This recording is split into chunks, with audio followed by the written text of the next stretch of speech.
Máy bay không quân Mỹ hạ cánh khẩn cấp khi phát hiện thi thể người Afghanistan mắc kẹt. Mỹ tức giận vì khí tài tỷ đô lọt vào tay Taliban. Ông Biden đã đánh giá thấp Taliban bất chấp lo ngại của giới tình báo. Tỷ lệ ủng hộ ông Biden rơi xuống mức thấp nhất. Nhiều tù nhân được thả ở Afghanistan đã đi tới Pakistan. Nạn nhân tử vong do động đất Haiti tăng lên gần 2.000 người. Thái Lan muốn mua 12 triệu vaccine Sinovac, tiêm kết hợp với AstraZeneca.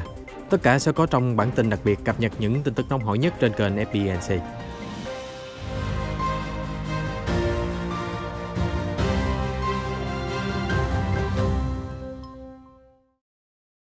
Không quân Mỹ hôm qua cho biết đang điều tra việc nhiều mảnh thi thể người được tìm thấy trong khoang càng đáp chiếc C-17 khởi hành từ Kabul.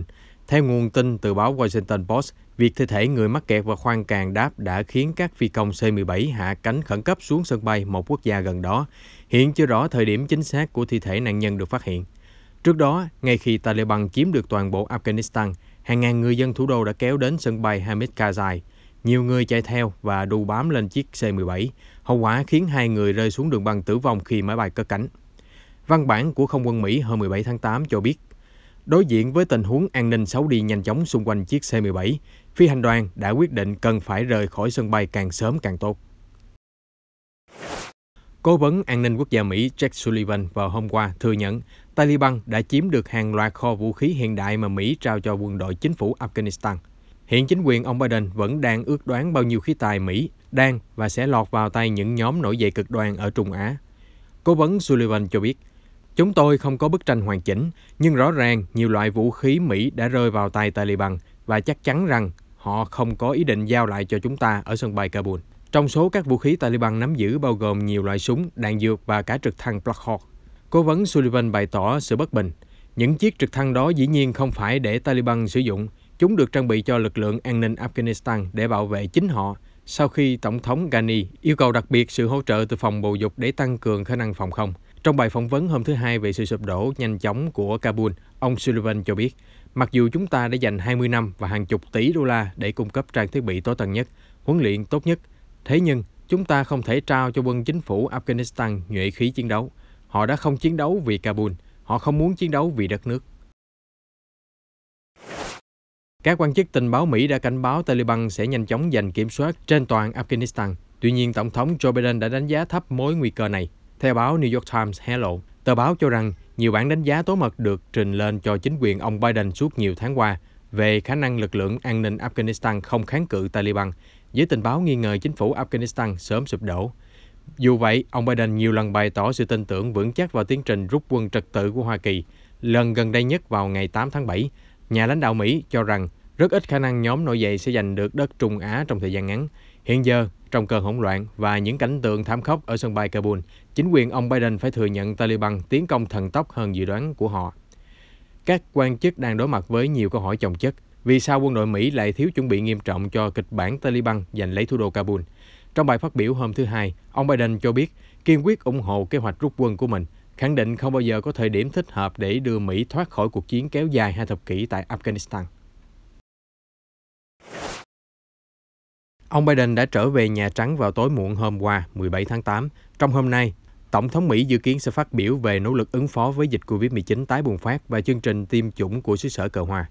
Mặt khác, tỷ lệ ủng hộ ông Biden đã giảm 7 điểm phần trăm, chạm mức thấp nhất kể từ khi nhậm chức.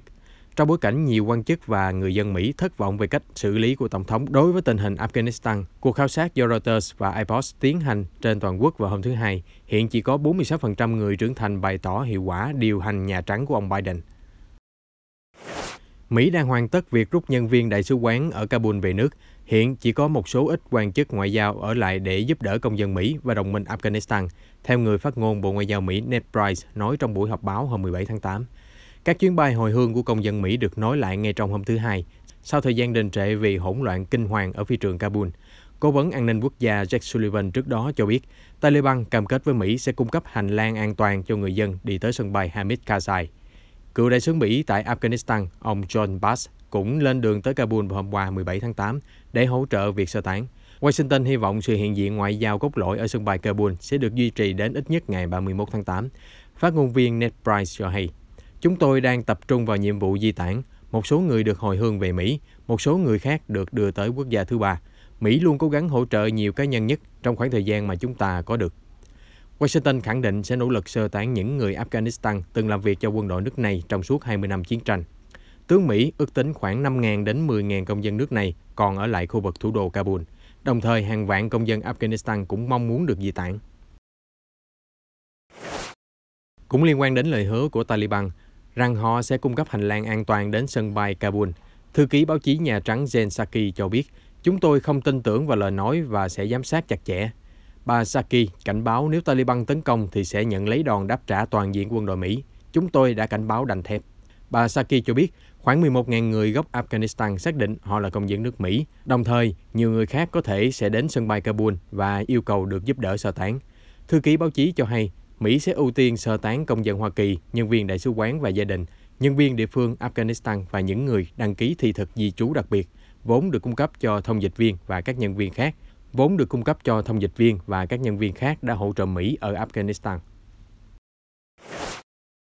Theo Reuters, một số người đã tập trung vẫy những lá cờ Taliban tại cửa khẩu hữu nghị nối giữa Afghanistan với Pakistan ở thành phố Chaman. Đây là hành động chào đón các tù nhân vừa được Taliban phóng thích từ căn cứ cũ Bagram của không quân Mỹ. Trước đó, nhóm phiến quân Taliban ở Pakistan cho biết 780 tù nhân của lực lượng này, bao gồm một số thủ lĩnh chủ chốt, đã được thả ra vô điều kiện. Một cựu phạm nhân tên là Wali Ullah bước qua biên giới Pakistan vào hôm 17 tháng 8 sau 2 năm bị giam giữ trong nhà tù Bagram. Người này nói, tôi rất vui khi đoàn tụ với người thân, một cuộc đời mới đang mở ra. Được biết, ngay sau khi chiếm đóng Kabul, Taliban đã kiểm soát căn cứ Bagram và phóng thích hàng ngàn tù nhân được giam giữ nghiêm ngặt, bao gồm những chiến binh Taliban khét tiếng nhất và một số thủ lĩnh cấp cao Al-Qaeda. Quan chức Afghanistan ước tính Mỹ đã để lại khoảng từ 5.000 đến 7.000 tù nhân khi rút quân khỏi căn cứ Bagram. Hồi tháng 6, Chủ tịch Hội đồng Tham mưu trưởng Liên quân Hoa Kỳ Mark Milley bày tỏ Afghanistan sẽ trở thành nơi dung túng cho những chủ nghĩa cực đoan trong vòng 2 năm tới. Ông dự đoán các chiến binh cực đoan sẽ khôi phục sức mạnh và tổ chức lực lượng rất nhanh chóng. Theo giới chức Haiti, cập nhật đến ngày 17 tháng 8, số nạn nhân tử vong do động đất mạnh 7,2 độ vào cuối tuần trước ở miền Tây Nam đã lên tới 1.941 người. Công tác cứu nạn đang được đẩy nhanh sau khi bão nhiệt đới đã đi qua. Các nước cũng đang tăng cường viện trợ thực phẩm và y tế cho nạn nhân trong thảm kịch tàn khốc. Hầu hết bệnh viện ở Haiti đều vật lộn để chữa trị người bị thương, trong khi còn nhiều người đang mất tích hoặc mắc kẹt dưới đống đổ nát. Cùng lúc đó, mưa lớn đã trút xuống thành phố cảng Les Cayes, nơi hứng chịu hậu quả nghiêm trọng nhất của động đất. Theo Reuters cho biết, tại một trại tị nạn, hàng trăm người đang sửa chữa nơi trú ẩn từ các mảnh gỗ. Cơn bão Grace ít nhiều đã tàn phá khu vực và gây thêm khó khăn cho những người mất nhà cửa. Thức ăn, nước sạch và mái che đầu là những điều cần thiết đối với hàng ngàn người Haiti ngay bây giờ. Theo nhà chức trách, hơn 37.300 ngôi nhà đã bị động đất phá hủy, số người di tản còn cao hơn mức đó nhiều. Và dự báo con số thương vong cũng sẽ tăng lên nhanh chóng trong vài ngày nữa. Sự kiện thiên tai mới đây đã giáng đòn mạnh mẽ nhấn chìm Haiti vào cơn khủng hoảng tồi tệ nhất hàng thập kỷ. Trước đó, quốc gia vùng Caribe đã hứng chịu mưa bão, dịch bệnh, đói nghèo cùng cực và tình trạng hỗn loạn sau vụ ám sát tổng thống hôm 7 tháng 7. Hàng chục nhân viên an ninh Belarus với trang bị chống bạo động đã bất ngờ băng qua lãnh thổ Litva trong thời gian ngắn vào hôm 17 tháng 8. Hành động này diễn ra khi Belarus cố gắng đẩy 35 người nhập cư từ Iraq vào lãnh thổ Litva. Video do phía Litva mới đây công bố cho thấy lực lượng an ninh Belarus đã phản ứng hành động quyết liệt nhằm đẩy người di cư qua nước láng giềng. Litva, một thành viên của Liên minh châu Âu EU, cáo buộc Belarus cố tình cho máy bay chở người di cư Iraq đến Minsk và sau đó đẩy họ qua lãnh thổ Litva, làm phức tạp hơn bài toán nhập cư.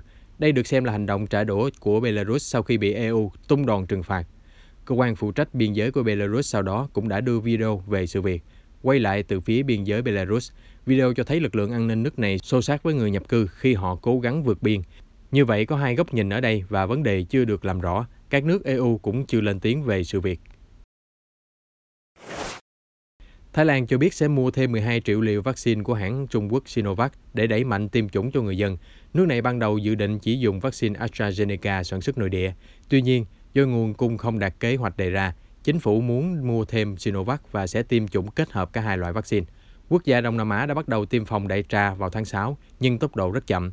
Một phần do Thái Lan phải đối mặt với làn sóng dịch bệnh tồi tệ nhất, khiến hệ thống y tế quá tải, nhất là ở Bangkok. Hiện tại chỉ có 7,3% dân số được tiêm đủ 2 liều. Thái Lan thời gian tới dự kiến tiêm liều đầu tiên dùng vaccine Sinovac, liều thứ hai dùng AstraZeneca. Đây là nước đầu tiên trên thế giới tiêm kết hợp như vậy. Ủy ban Kiểm soát Dịch bệnh Thái Lan cho biết, việc tiêm phòng kết hợp giúp tăng cường khả năng miễn dịch. Vaccine Sinovac được dùng cho các nhóm ưu tiên, nhân viên y tế và người dân hòn đảo du lịch Phuket.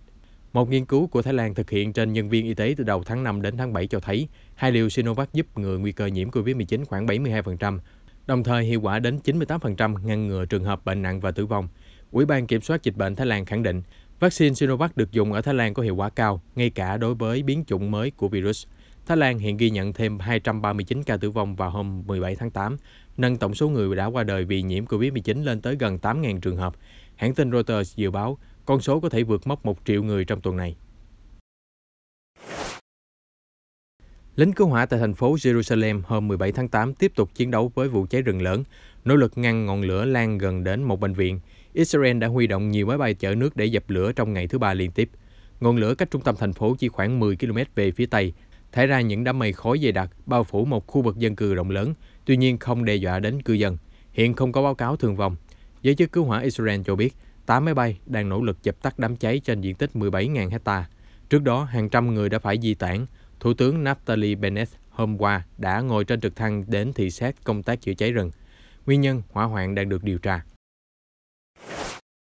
Cháy rừng hiện đang bùng lên đồng loạt ở châu Âu, Trung Đông, châu Phi và Bắc Mỹ, nhưng chưa biết bầu trời thị trấn San Matias thuộc Bolivia ở Nam Mỹ cũng biến thành màu cam rực vì giặc lửa.